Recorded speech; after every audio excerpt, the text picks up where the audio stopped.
Carta de Paulo aos Efésios, capítulo 1. Nós vamos nos concentrar entre os versos 7 a 12, mas apenas para nós contextualizarmos a passagem, a gente vai ler o versículo 6, só para apontar o fato que o restante que a gente vê, versículos 7 a 12, refere-se à pessoa de Cristo e assim poder conectar todos os nossos pontos. Então abram aí, por favor, Efésios capítulo 1, versículos 6 até o versículo 12. Efésios 1, versículos 6 até o versículo número 12. Efésios 1, do 6 até o versículo 12.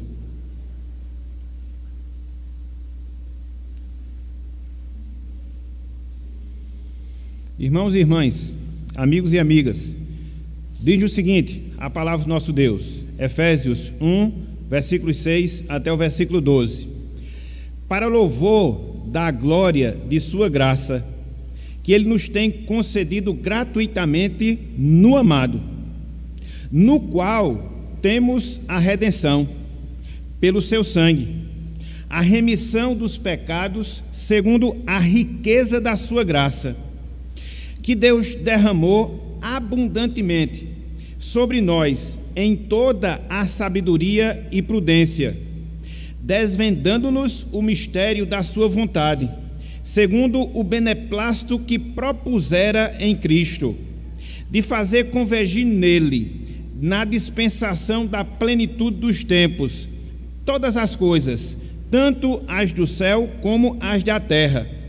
Nele, digo, no qual fomos também feitos herança, predestinados, segundo o propósito daquele que faz todas as coisas conforme o conselho da sua vontade, a fim de sermos para louvor da sua glória, nós, os que de antemão esperamos em Cristo. Até aqui, até o versículo 12, que o Senhor nos abençoe e que Ele aplique em nossos corações a sua santa e bendita palavra. Amém. Meus irmãos, minhas irmãs, meus amigos, minhas amigas, nós podemos dizer com toda certeza, nós podemos afirmar com toda a convicção que a salvação é uma obra exclusiva da Santíssima Trindade. A salvação é uma obra exclusiva da Santíssima Trindade. De maneira mais específica, a salvação é um trabalho em que cada uma das pessoas da Santíssima Trindade opera no pecador, opera no ímpio, produzindo assim uma salvação real, uma salvação efetiva e uma salvação segura. Disto podemos ter toda a certeza, disto podemos ter toda a convicção. Nós estudamos pela palavra que dentro desse processo salvador, aqui compete a ação da Santíssima Trindade. Cada uma das pessoas tem um papel, tem uma função específica a desempenhar para que a salvação ela possa ser consumada de fato na vida dos pecadores, na vida dos ímpios.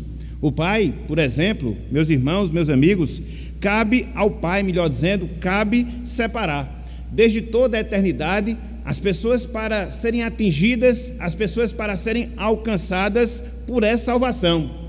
Mas não só isso, o Filho tem a responsabilidade, como de fato teve, de se encarnar e de vir a este mundo para morrer na cruz do Calvário, fazendo assim com que a sua morte pudesse assim possibilitar e na verdade conceder a salvação destes escolhidos.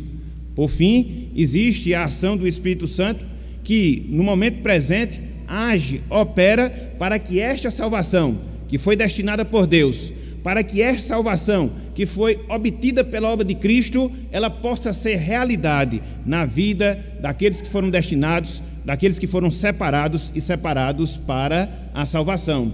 Por isso, a nossa afirmação inicial, a salvação é uma obra exclusiva da Santíssima Trindade. E é interessante, meus irmãos, é interessante, meus amigos, que é justamente esta a visão, que é justamente esta a compreensão que o apóstolo Paulo tem, sobretudo quando ele escreve todo esse trecho que está diante de nós, capítulo 1, versículos 3 até o versículo de número 14. Não nos esqueçamos, conforme nós vimos em nossa última meditação, Paulo, aqui nesse trecho, ele está bendizendo a Deus pelo benefício da salvação. E dentro dessa gratidão que ele demonstra, dentro dessa gratidão que ele registra, ele especifica cada uma das funções, cada um dos papéis desempenhados pelas pessoas da Trindade, para que assim a salvação torne-se uma realidade na vida do pecador. A escolha eterna por parte do Pai, a redenção por parte do Filho e a aplicação da salvação por parte do Espírito Santo. Nesse trecho que nós acabamos de ler, versículos 7 até o versículo 12, Paulo, ele detalha o papel. Paulo, ele detalha o trabalho específico da pessoa do Filho na nossa salvação, na nossa redenção. E é uma obra tão perfeita, meus irmãos, é uma obra tão grandiosa, meus amigos, que além da salvação em si, que Cristo conquistou efetivamente quando se encravou lá no Calvário, a sua obra, ou seja, a obra de Cristo, quando ele morre pelos nossos pecados, ela traz consigo não só esta salvação em si, mas traz consigo também inúmeras bênçãos de caráter espiritual, inúmeros benefícios de caráter espiritual para a vida daquelas pessoas pelas quais Cristo efetivamente morreu e morreu na cruz, ou seja, o seu povo, ou seja, a sua igreja, a igreja de Cristo, a igreja do Senhor. São bênçãos, meus irmãos, são bênçãos, meus amigos, relacionadas ao nosso passado, são bênçãos relacionadas ao nosso presente, são bênçãos relacionadas também ao nosso futuro. Veja que obra extraordinária, veja que obra espetacular. Cristo, ele consuma e consuma lá na cruz do Calvário. Nesta oportunidade, irmãos, amigos, nós veremos algumas dessas bênçãos, desses benefícios que Cristo, ele adquiriu para seu povo quando estava dando a sua vida no Calvário, consumando assim a nossa salvação. É por isso, irmãos, é por isso, amigos, conforme nós anunciamos, que o título da nossa mensagem na noite de hoje é o seguinte: as bênçãos de Cristo. As bênçãos de Cristo. E aí você pode se indagar, e aí você pode se perguntar: quais são então essas bênçãos? Quais são então esses benefícios, conforme o relato inspirado do apóstolo Paulo, que foram adquiridos, que foram conquistados por Cristo lá na cruz do Calvário? São pelo menos 5, meus irmãos, são pelo menos 5, meus amigos, que nós iremos discorrer 5 benefícios, 5 bênçãos que Cristo adquiriu, que Cristo conquistou para seu povo lá na cruz, lá no Calvário. Em primeiro lugar, meus irmãos, meus amigos, nós nos deparamos com a primeira bênção, nós nos deparamos com o primeiro benefício conquistado por Cristo na cruz, a saber, a libertação dos nossos pecados. A libertação dos nossos pecados. Vejam aí, versículo número 7, parte inicial do versículo 7. O apóstolo Paulo assim fala, o apóstolo Paulo assim diz: no qual, a gente já viu, no amado que é Jesus Cristo, conforme o versículo 6, no qual temos a redenção pelo seu sangue. Aqui, nessa frase, aqui nesse trecho, Paulo, ele destaca uma bênção passada de Cristo quando ele livrou o seu povo, quando ele libertou a sua igreja dos seus pecados e das suas transgressões. A palavra redenção, que é usada pelo apóstolo Paulo, traz justamente essa concepção, traz justamente esse entendimento, traz justamente essa ideia. Literalmente falando, é a libertação através do pagamento de um preço, é a libertação através do pagamento de um determinado valor. Era algo que fazia parte da realidade do apóstolo Paulo nos tempos em que ele vivia, até porque dentro daquele contexto havia a comercialização de escravos. sobretudo de pessoas que eram capturadas através das guerras, através dos conflitos entre os países. Uma vez que isso se dava, uma vez que isso acontecia, aquelas pessoas, aqueles escravos, eles eram comercializados. E aí eles podiam ser libertos. E aí eles podiam ser redimidos. Contudo,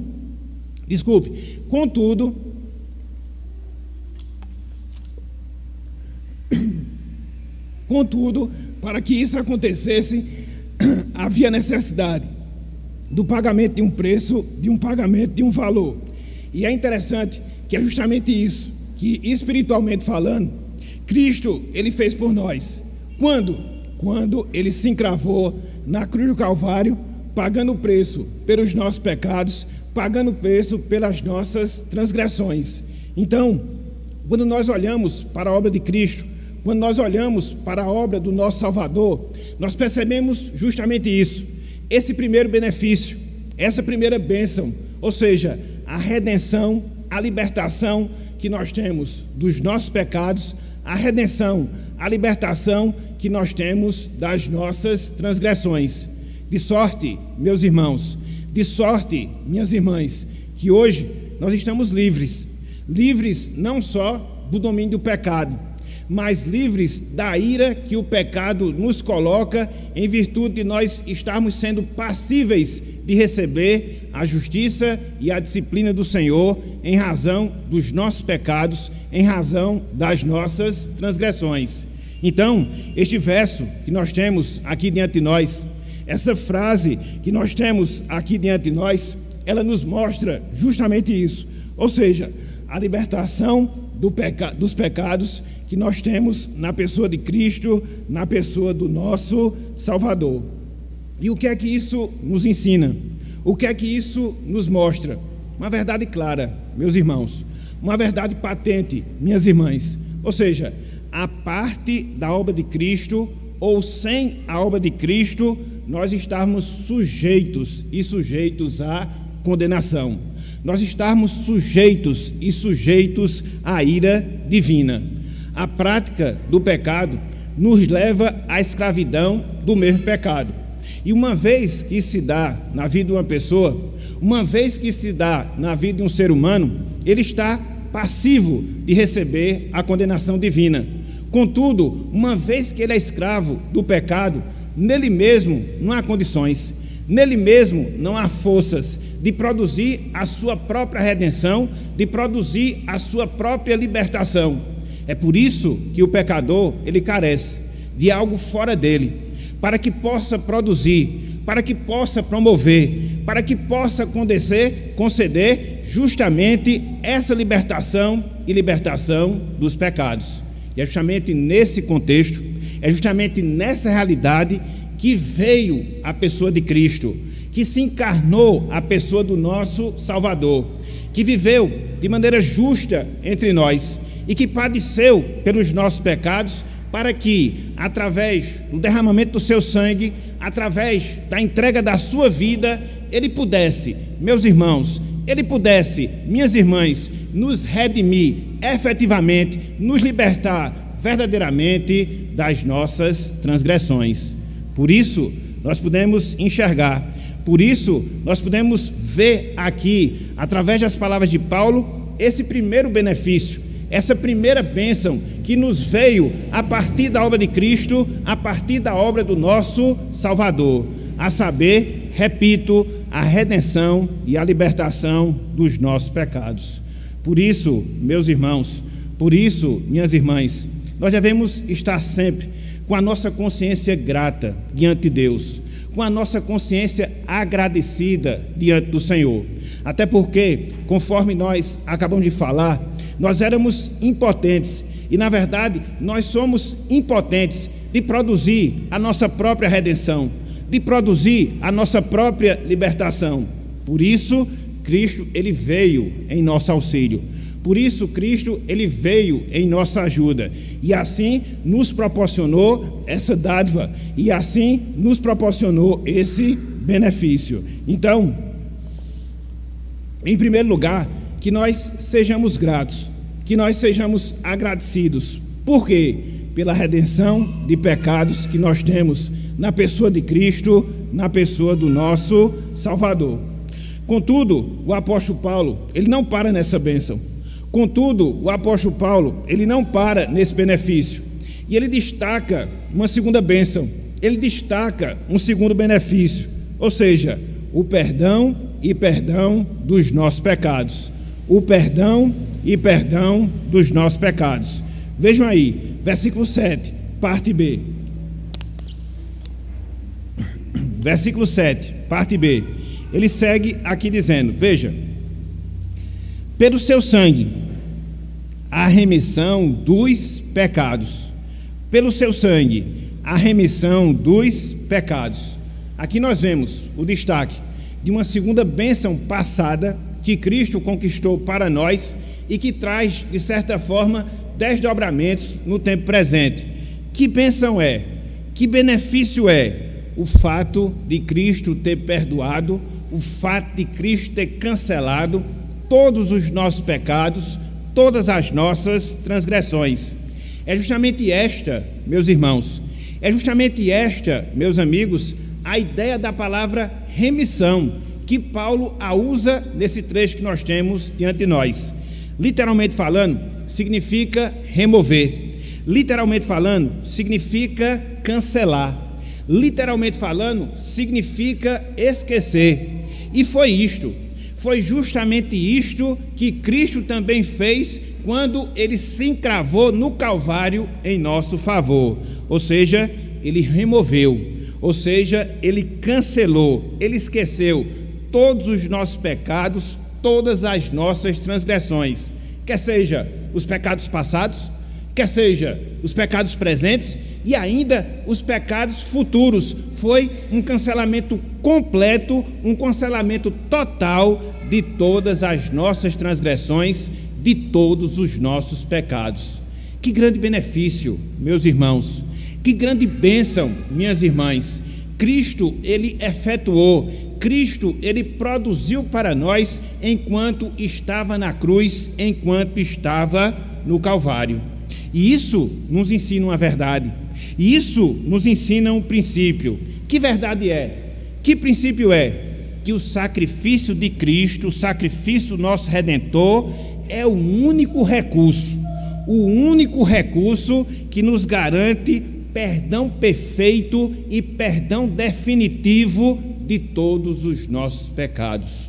Não nos esqueçamos, meus irmãos, não nos esqueçamos, minhas irmãs, o sacrifício de Cristo, a morte que ele ofereceu, de si mesmo lá na cruz, de si mesmo lá no Calvário, é o único recurso, é o único meio que garante um perdão perfeito e um perdão definitivo de todos os nossos pecados.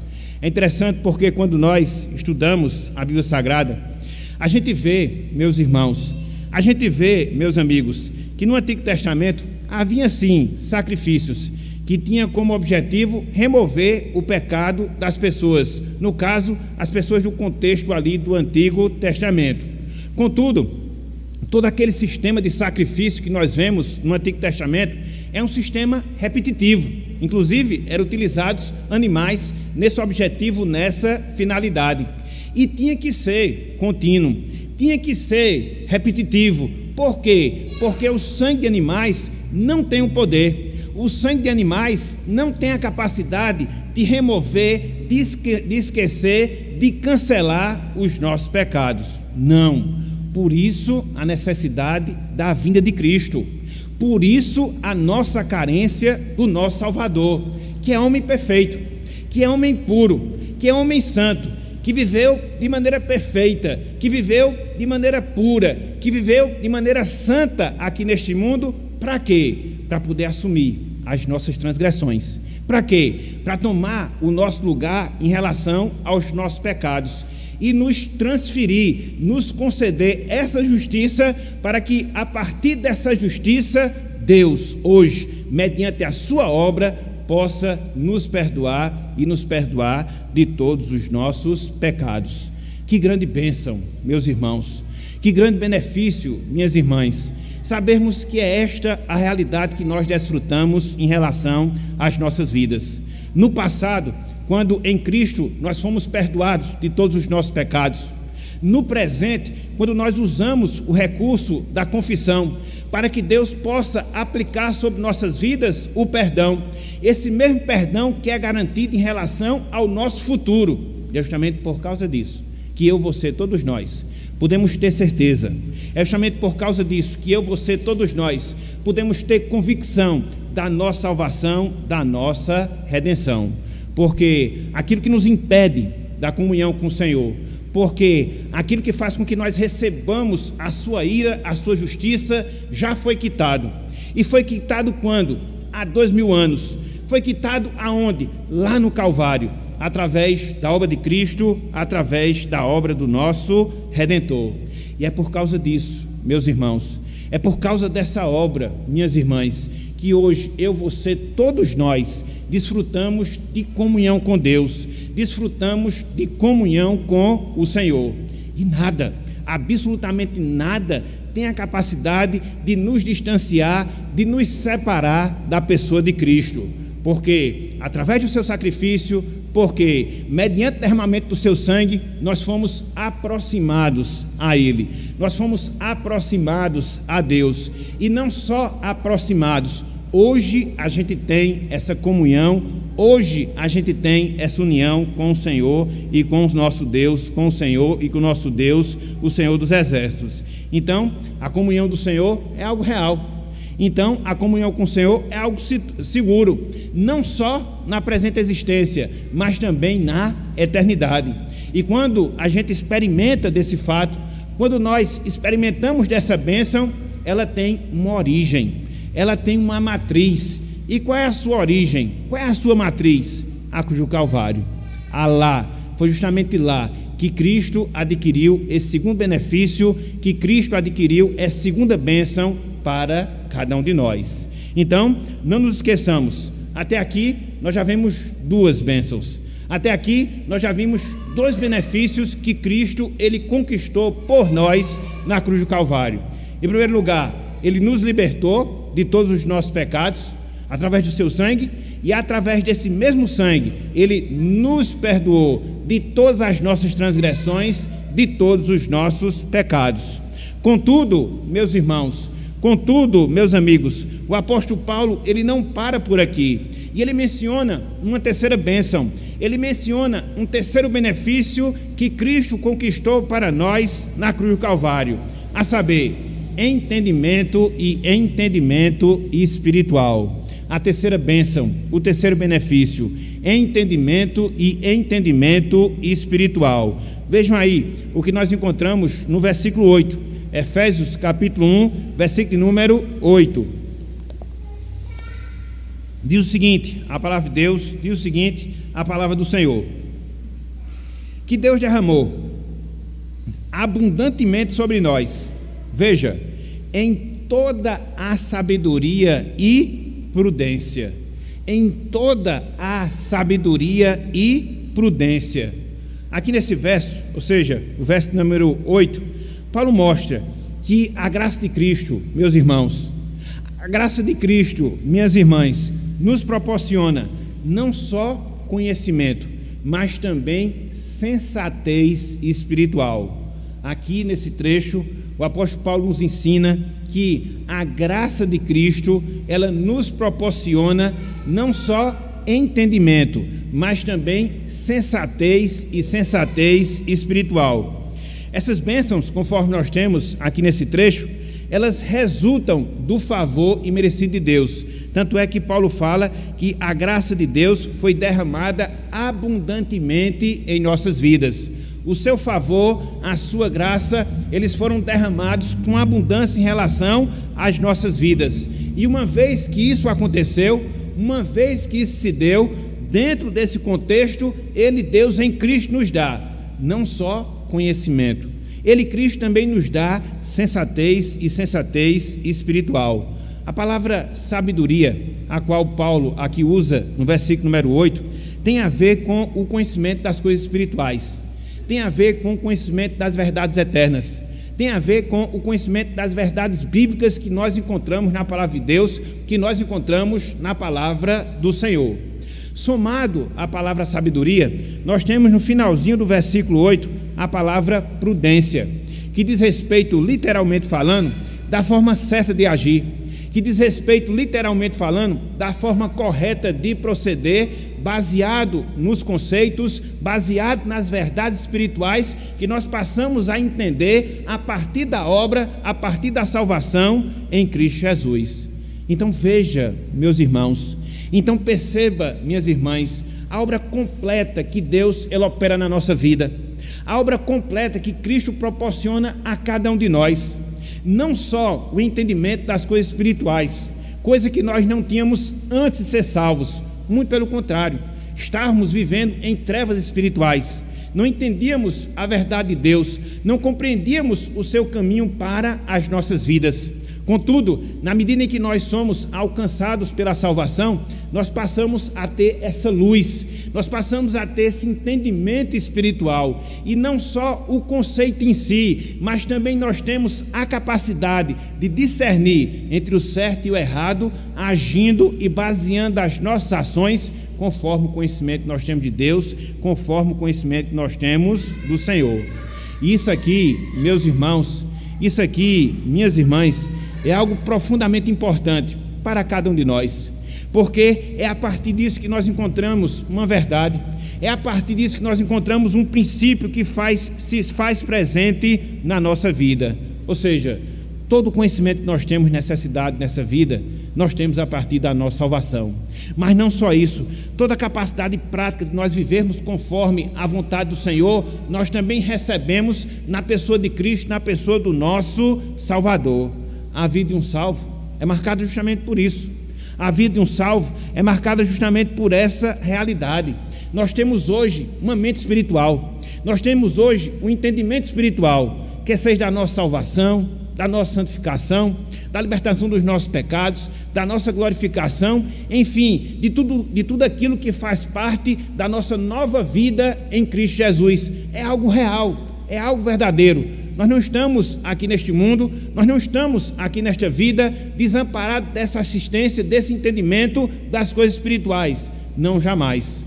Mas além disso, Deus nos concede a graça. Mas além disso, Deus nos dá o favor merecido de podermos ter a capacidade, através da prudência, através da sensatez, de agirmos em nossas vidas, de tomarmos as decisões em nossas vidas, baseado nessas verdades, de tal forma que nós atinjamos o nosso objetivo central, que é viver para a glória de Deus, que é viver para a glória do Senhor. Então, por causa disso, meus irmãos, por causa disso, minhas irmãs, cabe a nós, enquanto cristãos, cabe a nós, enquanto povo salvo pelo Senhor, de quê? De buscarmos cada vez mais esse conhecimento. De quê? De buscarmos cada vez mais o discernimento espiritual para que nós vivamos esta vida conforme e para a glória de Deus, para a glória do nosso Senhor. Deus, meus irmãos, Deus, minhas irmãs, não nos deixou à solta nesse mundo de trevas espirituais, de falta de entendimento das coisas do Senhor. Não, não, não. Através do Espírito Santo que está em nós, a partir do conhecimento que Ele nos dá na sua palavra, a gente consegue ter não só uma visão, mas um discernimento correto neste mundo para vivermos segundo a vontade de Deus, tomando as decisões que sejam de fato para glorificar e para honrar o seu santo e excelso nome. Perceba que a obra da salvação, ela é perfeita. Perceba que a obra da salvação, ela é completa. Ela não só nos proporciona uma mudança de vida em si, ela não só nos assegura uma vida eterna em si, mas entre o tempo em que há a nossa salvação e a nossa glorificação, Deus nos assiste com o seu conhecimento, Deus nos assiste com o seu discernimento, para que assim nós possamos viver, para que assim nós possamos nos conduzir, para que assim nós possamos agir de maneira que glorifique o seu nome em relação a cada uma das nossas vidas. Por isso nós precisamos buscar esse conhecimento, por isso nós precisamos buscar esse discernimento, através da sua palavra, através do seu Espírito, e assim vivermos de fato para a glória e para a honra do nosso Deus. Eis a terceira bênção, Eis o terceiro benefício que nós temos aqui, entendimento e entendimento espiritual. Contudo, meus irmãos, contudo, meus amigos, nós não só temos da parte de Cristo a libertação dos nossos pecados. Nós não só temos da parte de Cristo o perdão dos nossos pecados. Nós não só temos da parte de Cristo o entendimento das coisas espirituais, não. O apóstolo Paulo aponta uma quarta bênção. O apóstolo Paulo aponta um quarto benefício a partir da obra de Cristo, a partir da obra do nosso Redentor. Ou seja, nós temos a revelação do plano salvador. Nós temos a revelação do plano salvador. Vejam aí, versículo 9, Efésios capítulo 1, versículo 9. Efésios capítulo 1, versículo 9. Diz o seguinte, a palavra do Senhor: desvendando-nos o mistério da sua vontade, segundo o beneplácito que propusera em Cristo. Aqui nesse verso, ou seja, no verso número 9, Paulo mostra, meus irmãos, minhas irmãs, Paulo nos ensina, meus amigos, minhas amigas, que em Cristo, veja, em Cristo nós temos a revelação completa do plano salvador, do plano redentor de Deus, do nosso Senhor. Neste plano nós encontramos o bom propósito de Deus. É por isso que ele usa a palavra beneplácito, literalmente falando, o bom propósito de Deus. De quê? De salvar. De quê? De remir. De quê? De redimir. De quê? De unir povos, não só entre judeus, mas também entre os gentios, formando assim o seu corpo, formando assim a sua igreja aqui neste mundo. Este é o mistério ao qual o apóstolo Paulo faz referência aqui no versículo 9, quando ele fala, logo no início do verso, desvendando-nos um mistério. Que mistério? O mistério que até então estava oculto, do propósito de Deus, da vontade do Senhor, do seu plano redentor, de juntar dentre todas as pessoas, judeus e gentios, para formar a sua igreja, para formar o seu corpo aqui na terra. Se você adianta um pouco mais, eu até peço que você faça isso, e você lê Efésios capítulo 3, versículos 4 até o versículo 5, você vai ver que ali Paulo fala também a palavra mistério, e ele mostra que esse mistério é justamente isso, o propósito de Deus, repito, de salvar entre judeus e gentios e deles fazer um povo para si, a sua igreja aqui na terra. Olha só o que Paulo fala aqui em Efésios 3, versículos 4 até o versículo 6. Ele diz: pelo que, quando ledes, podeis compreender o meu discernimento do mistério de Cristo. Que mistério é esse? Versículo 5: o qual, em outras gerações, não foi dado a conhecer aos filhos dos homens, como agora foi revelado aos seus santos apóstolos e profetas no Espírito. Que mistério? Versículo 6: a saber, que os gentios são co-herdeiros, membros do mesmo corpo e coparticipantes da promessa em Cristo Jesus por meio do Evangelho. É esse mistério, meus irmãos, é esse mistério, minhas irmãs, que hoje nós temos o seu conhecimento, que hoje nos foi revelado. Até porque, como gentios que nós fomos introduzidos desde toda a eternidade nesse plano salvador, nesse plano redentor do Senhor. Até então, a obra de Cristo, sua encarnação, sua morte, sua ressurreição, sua entronização, o envio do Espírito Santo, até então esse mistério não estava sendo revelado, mas a partir de todos esses fatos, a partir de todas as realidades, ele passou a ser. De sorte que eu, de sorte que você, de sorte que todos nós hoje temos acesso a essa revelação. E o que é que isso nos ensina?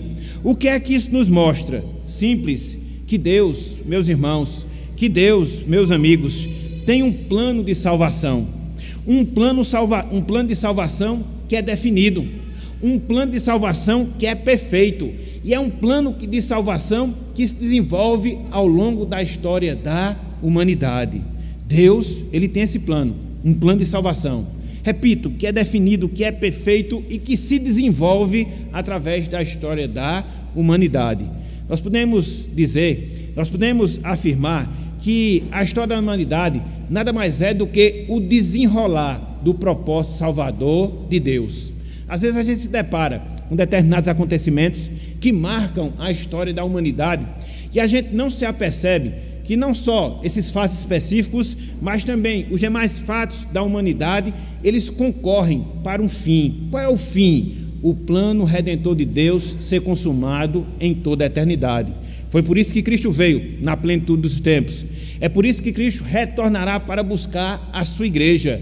Então, isso aponta para esse fato, isso aponta para essa realidade, o plano perfeito, o plano definido de salvação que Deus está desenvolvendo ao longo da história do homem, ao longo da história da humanidade. E nesse sentido, meus irmãos, nesse sentido, minhas irmãs, nós estamos inseridos dentro desse plano, nós estamos inseridos dentro desta realidade, quando Deus, desde toda a eternidade, nos separou para a sua salvação, quando Deus, no tempo, através da ação do Espírito Santo, nos chamou para si, e quando Deus nos recolher para si, junto com os demais santos, para que nós possamos estar com Ele, por toda e por toda a eternidade. Então, essa é a grande perspectiva que nós devemos ter em relação à nossa vida. Às vezes, meus irmãos, às vezes, minhas irmãs, a gente não se apercebe desse fato, a gente não se apercebe dessa realidade, e a gente pensa que está vivendo a história da nossa vida em si. Não, nós estamos vivendo a história da salvação que Deus nos propiciou na pessoa de Cristo Jesus.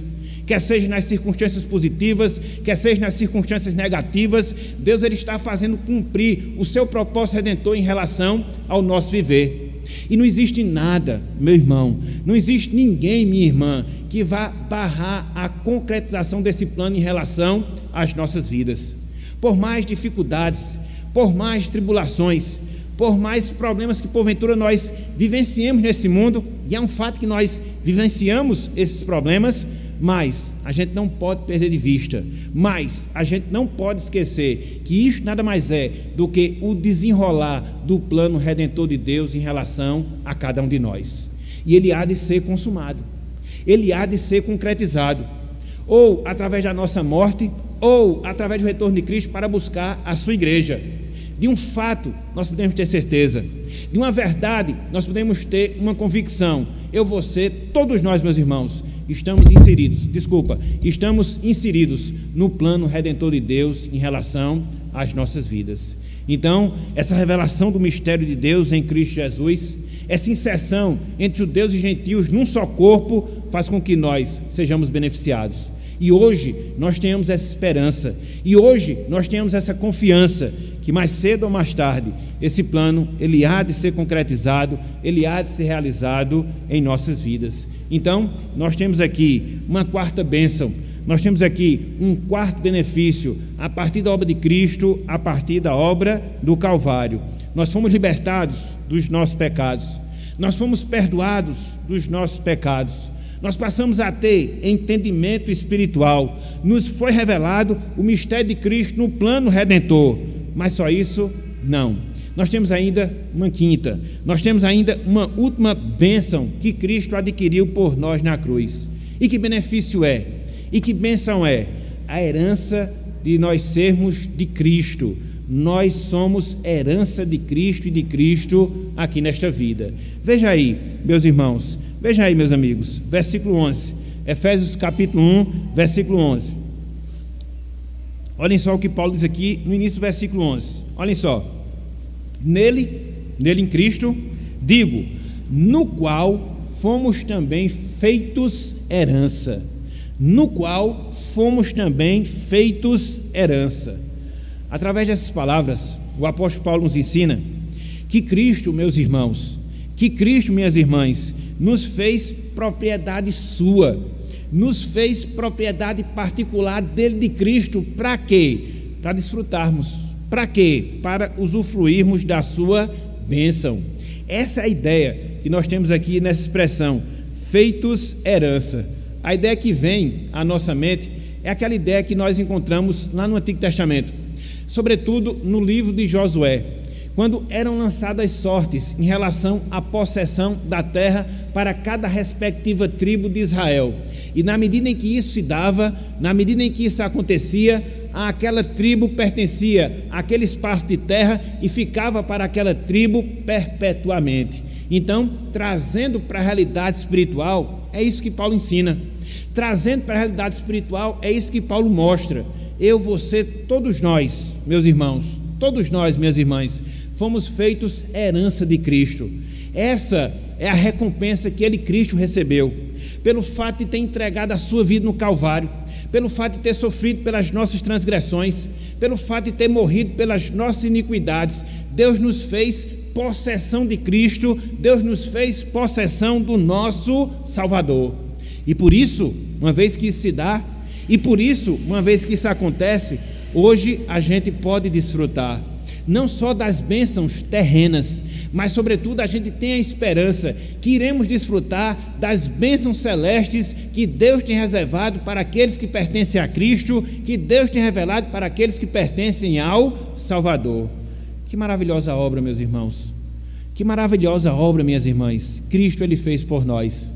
Na medida em que ele estava morrendo lá na cruz do Calvário, na medida em que ele estava dando a sua vida por nós, ele estava estabelecendo um vínculo, ele estava estabelecendo uma união inseparável entre ele e nós, um vínculo, uma união inseparável entre ele e a sua igreja, entre ele e o povo pelo qual ele morreu, e morreu lá na cruz do Calvário.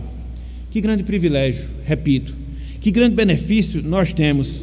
Hoje nós somos possessão, hoje nós somos herança de Cristo, nosso Salvador, porque Deus assim determinou, porque Cristo assim quis, e nada nem ninguém pode nos separar dessa realidade, nada nem ninguém pode mudar esse fato em relação às nossas vidas. Nós somos propriedades de Cristo, nós temos um vínculo inquebrável com Ele, vínculo esse que nos faz experimentar de bênçãos, bênçãos no presente instante, bênçãos eternas, bênçãos que vão demorar por toda a eternidade, a partir daquilo que Ele fez por nós, a partir do seu sacrifício e sacrifício lá na cruz do Calvário. Portanto, meus irmãos, portanto, minhas irmãs, animemos a nossa fé, animemos a nossa confiança, dentro dessa certeza, dentro desta convicção. Que certeza, que convicção? Nada vai nos separar da pessoa de Cristo, da pessoa do nosso Salvador. Infelizmente, ao longo da nossa jornada aqui na terra, muitas vezes a gente se depara com determinadas situações, muitas vezes a gente se depara com determinadas circunstâncias, onde se quer incutir na nossa mente esse fato: separação de Cristo, abandono do nosso Salvador. Não, jamais. Lembremos-nos dessa verdade, consideremos esse princípio que o apóstolo Paulo está nos ensinando aqui. Eu, você, todos nós somos posse de Cristo aqui na terra, e nada vai mudar esse fato.